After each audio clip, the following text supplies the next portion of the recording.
So our theme today is It Takes 3 Years. Oh, this is going to be good.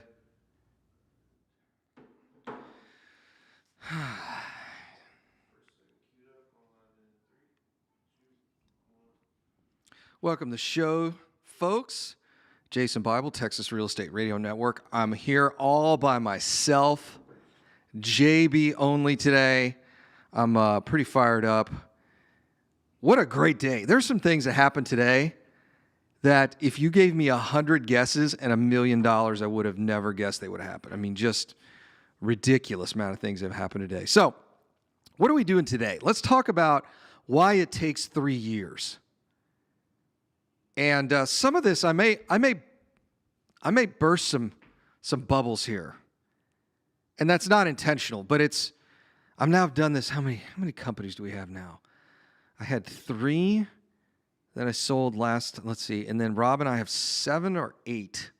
So it's safe to say I've done this, or I'm in the middle of doing it about 10 times. And you guys know I enjoy tooting my own horn here, but just to give you some perspective, most people, in fact, I'd have to look up the stat. It's something like 70 or 80% of businesses never get past $1 million in gross sales. I probably ought to look that up. Hey, A-Rock, if you're not too busy over there, look up percentage. Look up gross revenue over $1 million for small businesses. My guess is it's less than 70%. So when people tell me they're an entrepreneur, I don't, a lot of folks, oh my gosh, they're an entrepreneur, they're really killing it. I'm like, no, most entrepreneurs don't. Be perfectly honest with you, a lot of these folks ought to just get regular day jobs. They probably make more money. Most small businesses and entrepreneurs are not Mark Zuckerberg. Like everyone has this idea that, maybe because they're watching too much Gary Vaynerchuk, and I'm a big fan of Gary, but most small businesses and entrepreneurs don't make a lot of money. 90% of businesses inside of 3 years fail. 90%. I mean, you got to be brave to start. And you may have some modicum of success, but 90% fail inside of 3 years. 7% make more than $1 million. That's of... Here's how crazy the stats are.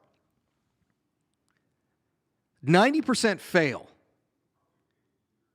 Of the 10% that succeed, only 7% ever make more than $1 million in gross.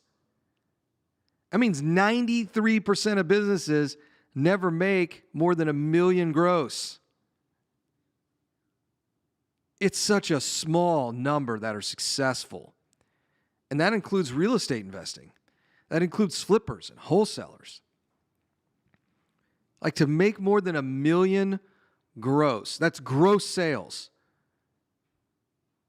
I'd imagine the net margins, maybe 10%, probably 5%. They're doing $1 million in sales to make $100,000. I mean, that's a big number. $1 million. It doesn't sound big, but 7%, 90% of businesses fail inside of 3 years. 10% succeed. And the 10% that succeed, only 7% make it past $1 million in gross. What a bananas number. So when I run into people all the time, they're like, oh, Jason, you understand, they run this so-and-so X, Y, and Z, a company, and you really got to meet them. You walk around, and you're like, well, this is it? You've been doing this 10 years? And you realize that you're not talking down. It's just the reality. I think the problem is that we show this reality of, or we play like there's this, Lambos and yachts as an entrepreneur, and the reality is it's much worse. It's nowhere near that. Heck, a lot of these people ought to just go work for a bigger company and at least get a retirement package and some decent benefits. And I'm not meaning to stomp on your dreams here, but let's go back to Realville. Rush Limbaugh was one of my favorite guys on the radio, not just because he was conservative, but he was entertaining. And one of the things that Rush used to say is he was the mayor of Realville. So let's talk about reality here. 90% of real estate wholesalers, flippers, I mean, we could throw apartments into this mix, are just going to be out in 3 years, 90%. And I know that's true for real estate because there's about a 18 to 24 month life cycle of real estate people. I've been doing this coming on 8 years now. July will be year 8 for me. And I would see it. I'd start going to the real estate events and these guys would just start disappearing. Or you'd hear through the grapevine, oh, they went back to the corporate world.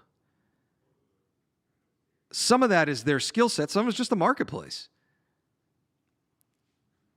You know, this idea that even, and I've said this before, single-family real estate and even multifamily is still somewhat of a blue-collar sport. If you think you're going to manage it at your office, sitting in your pressed white shirt, your, Gucci loafers, I got a way different reality to sell you. That's not how the world works. Not for single-family, and certainly not for multifamily. The reality is much worse. Now, there is an absolute path to success. How do I know? Because we've done it about 10 times now with different companies. And we've done it with a bunch of people inside our mastermind group. There's a formula that absolutely works. There was a guru that used to travel around the country. I don't even know if the guy's still in business, to be quite honest with you. But he used to say, there are 67 different ways to buy a house. No, there's not. There's one. There's one. There's one way to buy a house. There's one way to buy an apartment complex. Oh no, Jason, you could do owner finance sub two into a trust, and you could no, dude. It's really you are. It is amazing to me, and this is something. There's a gentleman I follow on Twitter and YouTube, and he said it's amazing to me to see people make choices, justify those choices by making their lives much more complicated. Like, this is not that hard. It's buy a property. I will give you, let me save you the $50,000 mastermind package. That's not what it costs to join our group, but there are packages out there at $50,000, $100,000 to be a part of a mastermind. Let me distill down for you the entire real estate business. This is going to be a part of our book. And yes, we're writing a book. We're actually writing 2 books right now. We're writing a book on real estate investing. And one of the things, it's really, really simple. It's called Big Lies in Real Estate Investing. One of them is what it takes to be successful. There's only one business model that works. It's buy, fix, sell. That's it. That's how residential real estate works. That's how commercial real estate works. How do we know that? Because we own them all. We own apartments. We own self-storage facilities. We own single family. We own Airbnb. We own short-term rentals. One of the things that we got to experience during COVID is, since we were essentially locked down, couldn't go anywhere, I got to watch a lot of webinars and Zoom calls of real estate educators. And boy, they sell a lot of garbage. And I'll tell you what, and you guys know this intuitively, if you've worked somewhere in an industry 5, 10, 15 years, you can tell who your peers are pretty quickly by the language they use. Like in 5 minutes, just having a conversation with somebody, I can tell their experience level and how big their company is. My CPA is fond of saying this. He said, look, man, I can talk to you for 10 minutes and I can get within about 10% of what your gross revenue and net worth is. You just know, like recognizes like. There's a lot of pathways to success out there that are not pathways to success. When we get back from the break, I'm going to talk about how to be successful in this industry, but it takes about 3 years. Jason Bible, Texas Real Estate Radio Network. All right. I don't know if you're picking up the guys, but I can totally hear them in the conference room. Close that.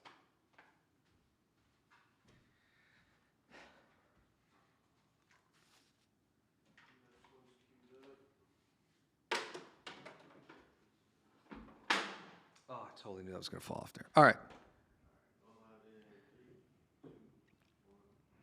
Welcome back, Jason Bible, Texas Real Estate Radio Network. Today we're talking about how to be successful in real estate, but it takes 3 years. It just takes time. There's no shortcuts. 90% of businesses fail in 3 years or less. And of the 10% that succeed, less than 7% ever do more than $1 million in gross sales. More than likely, that guru who's standing on stage telling you how to become wealthy and rich in real estate doesn't make more than $1 million a year. It's really interesting. Very interesting.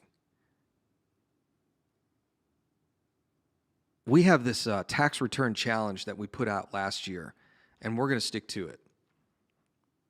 We call it the Schedule E Challenge. If anybody wants to see our tax returns or give us advice on real estate investing, they have to submit it to our accountant. And our accountant will say, hey, this is somebody you should listen to, or guys, don't waste your time. And I know that sounds incredibly arrogant, but let's be real honest here. You folks that are listening to this show are looking for financial solutions to your financial challenge. And that is, how do I retire? How do I build enough cash flow? What is it that I need to do to secure wealth for me and my family for this generation? And the problem is that everybody talks up to a point until they want to show their work. Like, I don't think, here's the problem. The Lambos, the boats, the houses in Vegas, the places in California, the ski up lodges in Colorado. I'm shopping for a place in Mexico right now. I mean, all that stuff are the trappings of wealth, but is it really wealth? No one really wants to show the work, and the work is not the car. In fact, you can go to YouTube right now, and there's a bunch of guys that have done this. They bought a Lambo, like they do the Lamborghini. What's a Huracan Evo running these days? A-Rock 250, 260, without any options, just under 300. So you put 50 G's down, run you a couple $1,000 a month.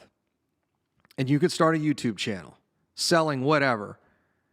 This is how you get rich. Look, I did it too. Here's my Lambo. And you can get pretty wealthy doing that. The problem is, it's not real wealth. There's only two people you can't lie to in this world when it comes to finances. Oh, you can lie to your spouse and your kids and your friends. You can lie to your neighbors. There's only two people in this world you can't lie to. Your CPA and your banker. Those are the two people you can't lie to. Your CPA can't talk, but your banker does. I can tell you that right now. Your CPA and your banker. Here's how I know if someone's doing well. The conversation with their CPA goes something like this. Man, you guys are doing really well. You need some more depreciation. When someone comes to me and says, JB, you know, this real estate thing looks really good, but man, I'm getting murdered. Is there any way, like, can we work in some depreciation on these funds or in these syndications? Or like, I got to do something. My basis, I'm just getting blown out when my basis is so high. Like that, I can already tell you that conversation is very different than, well, I'm trying to retire. I need, I see you could make $300, $500 a month on cash flow with this one single family house. I mean, those are two totally different conversations. So when I talk to these real estate gurus, it's like, hey, if we're going to sit in here and we're going to compare cars and houses and vacations and all that nonsense, I don't really care about any of that. Because quite honestly, it doesn't matter to me. Nobody really, it's kind of funny. You go to all these real estate seminars, and they'll be back. They're coming back this year. And the first like 20 minutes of their presentation, they'll show you the cars and the houses and, pictures of their beautiful family with the mansion behind them. And I'm like, yeah, I really don't care, dude. You're on stage for a reason. I want to know how many people who've paid the $25,000 to $50,000 mastermind package or coaching package are living in a house like yours. Better yet, I'd rather see the tax returns, the income statements, balance sheets. Like, show me the work. The work is not the stupid car. I was shocked the other day, and I've talked about this in a previous show, how cheap it is to rent a yacht. Like, if you guys ever shopped yacht, they're pretty expensive. And it's like an airplane. It's not the purchase price. It's the maintenance on these things is a nightmare. Unless you're like really into planes. I got a couple buddies of mine that own planes. And they're like really into planes. Like they're flying a couple of days a week. I got buddies of mine that are really into golf. Like a couple of guys, I'm on this text thread with some old buddies of mine. They spent 4 G's on golf lessons for like 2 days. Which, hey, if you're really into golf, it is totally worth it. Me, I play 2 or 3 times a year. And usually we do shots on the first tee box. I mean, I'm just not a serious golfing athlete, right?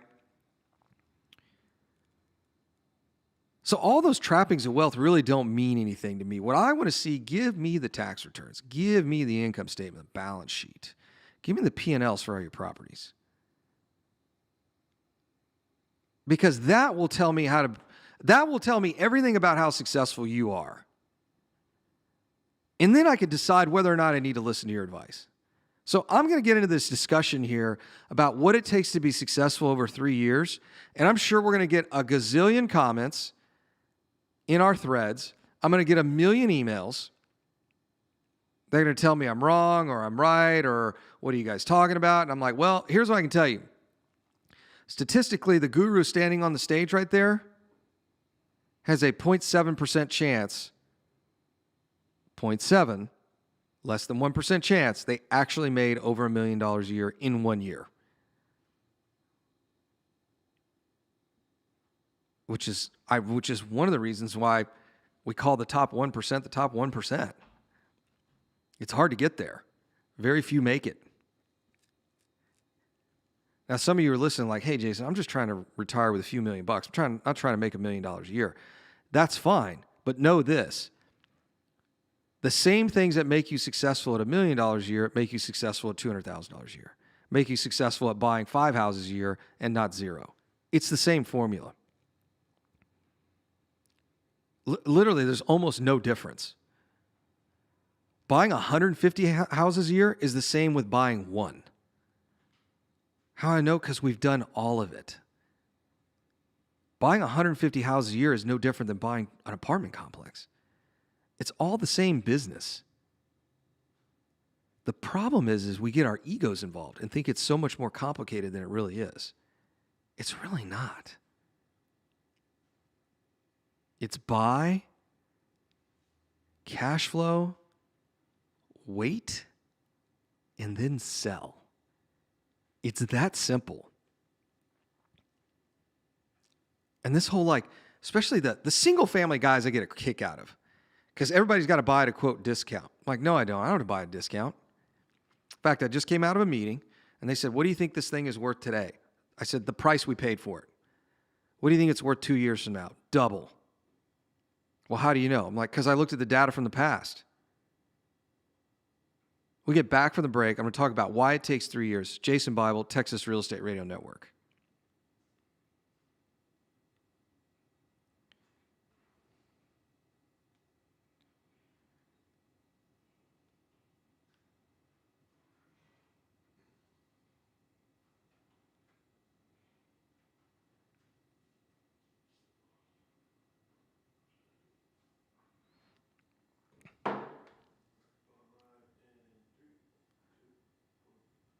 Welcome back, Jason Bible, Texas Real Estate Radio Network.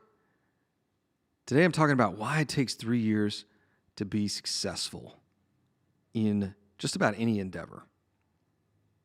Anybody can have a breakout year, but it's that year 2 that starts to get tough. Rob has said this. Let me explain to you guys the first 3 years of your business. And this happens if you're buying one house a year or 100. The first year, you're doing pretty good. Of course, the first year, you have no expectations. This is like if you've never done anything before and then you do it, it's exciting because it's new and it's fun and you're starting to do some things and make some money. Like, oh, this is great. I was the same way. Our first year, I'll tell you right now, my first year in this business, my first year we bought 7 houses. We made $500,000. Previously, to make $500,000 taken like 3 years. So 6 months is pretty legit. So made $500,000. Second year, we bought and sold 67 houses. I thought at the peak of our career, we'd do 50 a year. The peak, we ended up almost at 150 a year. It's a lot. But I'll tell you, this is the same cycle. I've now got nearly a dozen businesses either bought and sold or matured or that were in the startup phase or in the stabilization phase. Like I'm telling you, in the last 8 years, almost 8 years now, I've done this nearly a dozen times, about 10 times. And they all follow the same cycle. First year, you got no expectations. You're like, yeah, but we got to keep the lights on. We got to make some money. We got to put some money in marketing. We got to hire some people. Like, you're doing all these things to grow your business. So here you are, year one, doing your thing, no expectations, feeling like you're crushing it. And then year two, you're like, okay, if we did this in year one, then we need to get to this level in year two. And it's always some crazy goal. Now, there's a reason why the smartest man in the world, which I believe right now is Elon Musk, like hands down, business, engineering, whatever. I mean, just hands down smartest guy on the planet right now. And he says, hey, look, we just need to be 10% better than everybody else and 10% better than we were last year. There's a reason he came up with that number, because if he thinks he could do 50% or 100, he'd do it. But he recognized, hey, we just be 10% better? Like, that's going to be better than just about everybody. So year two, and I did the same thing. It's crazy goals. We're going to double. So we did 67 houses our first year, and I thought, oh, yeah, we're going to smoke past 130. No, we did like 90 with a lot more expenses. That was year two. So you go into year two thinking, let's say you bought 5 or 6 houses that first year, or maybe an apartment complex or two, and you go into year two, you're like, all right, now we're going to refinance all these things, and we're going to buy. We bought 2 apartment complexes last year. We're going to buy 10 this year. And you go, whoa, we got 3. What happens is in year two, you're just now starting to put real processes in place. You're starting to identify what you like and what you don't. And this is different for everybody. You're trying to grow faster than you should, and you make a couple of mistakes. None of this stuff is career ending. Everybody does it. I'm telling you. I'm 10 businesses in at this point, and it's the exact same in all 10 of them. Year two, you're like, okay, year one, we really, really crushed it. And now year two, and you're like, ooh, there's some things I didn't realize that just kind of happened in year one that now we have to feed and nurture year two. So you kind of bumble through year two, and you do 20 to 30% better that you did in year two than you did in year one. And then you get to year three. And this is between halfway through year two and the end of year three. This is when the vast majority of those 90% of businesses fail. I want you guys to listen to this, because everyone does it. Everyone. Elon even did this and almost lost SpaceX and Tesla at the same time. Him took a couple years longer. Took about 6-7 years longer because he's in manufacturing. I think it just takes a little bit longer. But in his year 2.5 to year 3, he almost lost everything. In fact, his soon-to-be wife, he actually met at a Christmas party. He got so wasted, she actually took him home, sobered him up and threw him in bed and just said, Come out when you sober up. I mean, it was that bad.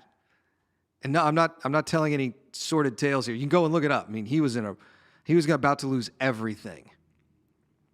And this is what's going to happen to your business somewhere between middle of year 2 and the end of year 3. And here's what happens. You get too fancy. You start getting real fancy. Oh, if we leverage this relationship here, people start kind of coming around you. And they're like, well, I could partner with this person, and then we could do this, and then we could, I was talking to my neighbor or my buddy over here, and he's got a little bit of money. If we do this, you start doing stuff that is way complicated.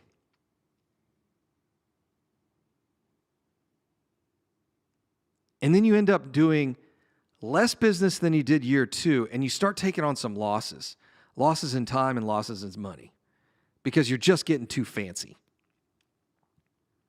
You're making things way more complicated than they need to be. The most successful businesses are simple. You can write them on a bar napkin, and you don't even need the whole napkin. You know the little squares? I'm not talking about like we're going to a nice restaurant and they give you that, they give you that napkin. It's the size of a beach towel.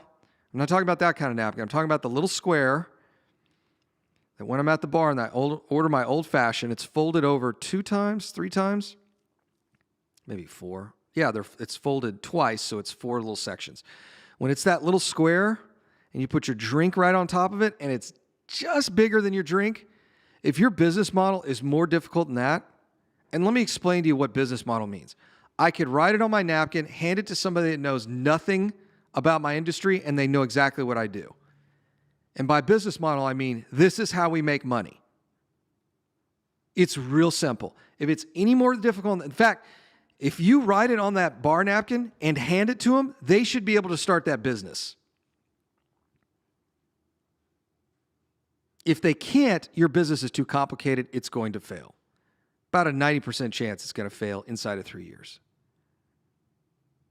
The best businesses are really, really simple. So when I go to these real estate seminars and I hear, oh, we do this sub 2 wrap with a deed of trust, and then we sell the trust to this LLC, and then we talk to this guy over here, and I'm like, I already know that doesn't work. How do I know it doesn't work? Because if it did, Goldman Sachs would be doing it, or they'd be funding companies that do it. One of the things that Jim Rohn is famous for is, and if you don't know who Jim Rohn is, R-O-H-N, not Rome, R-O-H-N. One of my favorite quotes from him is, success leaves clues. And if it leaves clues, that means it's not that complicated. It's simple. And the problem is that you guys that listen to this show are really smart, and you think it's this much more difficult. It's not. What do? I buy real estate, and then I lease it. And then someday in the future, I sell it. That's it. It's no more complicated than that. By the end of year 3, one of 2 things happen. You're either out of this business, or you scrap everything and go back to what made you successful in year 1. Thanks for listening. I'll see you guys. Oh, we got one more segment. Okay, good. I was like, whoa, I want to make sure we got time for this. All right, we get back from a break. I'm going to talk about what happens after year 3. It's Jason Bible, Texas Real Estate Radio Network. I always screw up that 3rd segment.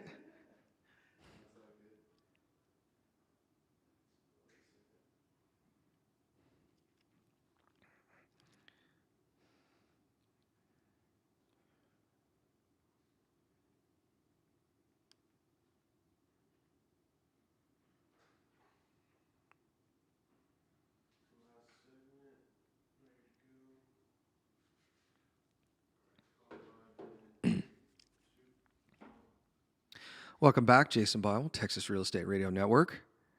90% of businesses fail by year 3. And the reason they fail by year 3 is somewhere around year 2 to the end of year 3, they start getting fancy. They start doing things. They start these. Everyone just starts doing stuff that didn't make them successful in year one. We've got guys in our mastermind that bought like 40 houses their first year. And the conversation we keep having in our group is, don't make it any more difficult than this. Let's just buy another 40 this year, but let's be really clean, really efficient the way we do it.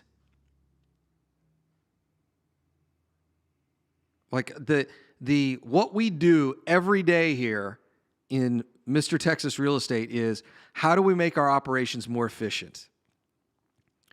How do we bring in talent to better the things that we're doing now? Like we get calls for partners and venture capital and private equity and all this other stuff. And I'm like, no, we're not doing any of that. We're going to wait. We're really going to perfect things by year 5. Then it's like, okay, I'll tell you guys right now, we are going to take this Texas Real Estate Investment Center model all over the country. It's a beautiful model. We're going to test it in one other market, and then we're going to open it up nationally pretty quick here. We've already got people asking us to invest in money, like piles and piles of money. And I'm like, no, we're not doing that yet. You have these first couple rounds of successes. I'll give you a good example. It's kind of like, and I really hate sports as an analogy, because sports is a zero-sum game. And what do I mean by zero-sum? Someone has to lose in order for someone to win. Sports analogies are terrible because it's not how it works in business. I'll give you another kind of terrible thing. Everyone talks about Gordon Gekko from the movie Wall Street when he says greed is good. The reality is that if the marketplace is operating efficiently, you can't be greedy, because everybody's got to win. If you're constantly screwing your customers, you run out of customers. Or your cost per customer gets really expensive because you've got to keep getting new customers. I've got a business coach, and one of the things he says is, grow the tribe and then market to the tribe and sell to the tribe. Well, if you keep screwing your customers, you got to keep growing your tribe. It doesn't make any sense.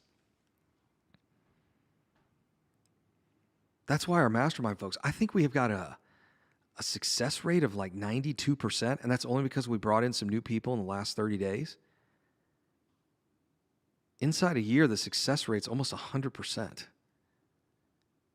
Meaning, and I'll tell you the brass kind of tax on this thing. Someone writes us a check for $12,500. They make that back on their first deal. That's 100% success. They buy their second one. I mean,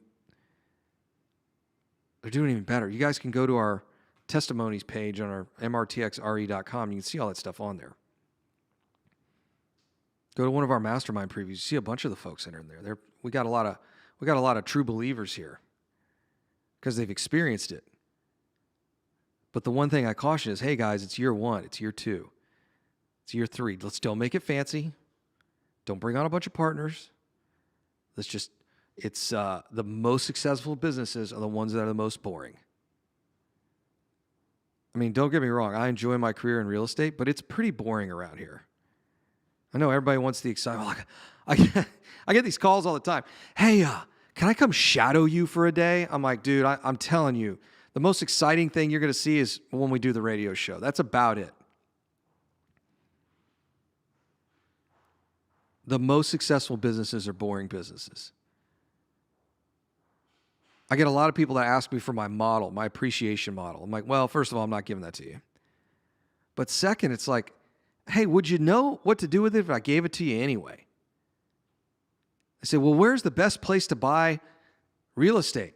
I'm like, are you familiar with the state of Texas? Just about anything inside the sovereign state of Texas is going to be a decent real estate deal, provided it cash flows. If you buy it, it produces positive cash, you're going to be just fine. It's really no more difficult than that. Well, when do I sell the property? Well, the market will tell you when to sell it.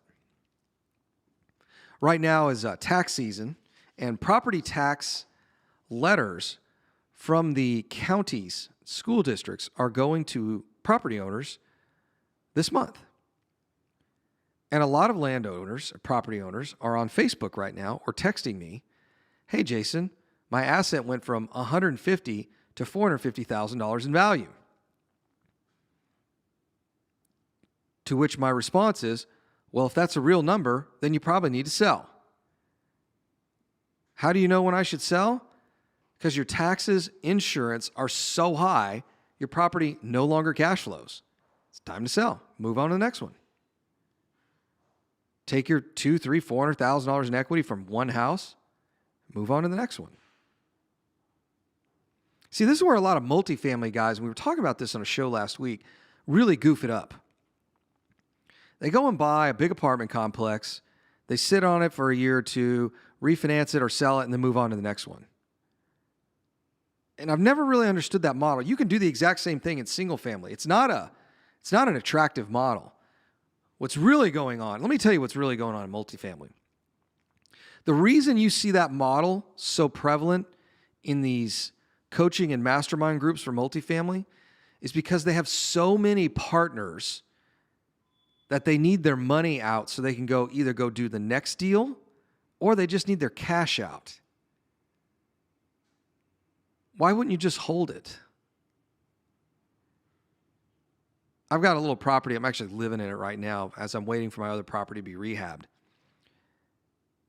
And there's $100,000 easy in equity in that thing. And I keep flirting. I'm like, should I sell it? Should I not? And Rob's like, don't sell it. Let's just keep cash flowing the thing. And, when it finally stops cash flowing, let's sell it. I'm like, I probably should take my own advice here. Now, if I had a bunch of partners on that thing, even though I have no money in the deal, let's say I had to do, I don't know how much I've got into it. Let's say $110,000. And their partners could double their money, they'd be screaming at me to sell it. I'm like, why don't we just wait? What's the hurry, guys?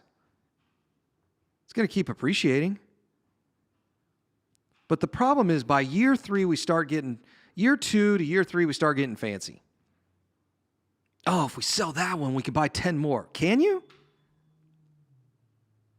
Now, if you've already got 10 other assets identified, sell that one and go do the 10. Here's another way you probably hear this. Cash out your 401k and IRA to go do real estate.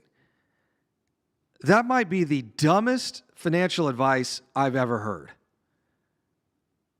First of all, you take a 10% ignorance tax, plus you pay an additional tax on that money. You could be paying up to 50% just to take it out of your IRA. Now, if you've identified a really good deal, go do it. Calculate that 50%. But the problem is, like I said, by year 3, we get fancy. Let's just do what made us successful in year 1 and get better at it in year 2 and get better at it in year 3. Just make better processes, bring in a couple more people to help you out. Don't make this more difficult than it needs to be, because it's really not. The most simple businesses make the most amount of money. If you guys want to find us, mrtxre.com, mrtxre.com. We got Facebook, and we're on just about every podcasting service on the planet. Thanks for listening, and I will see y'all tomorrow.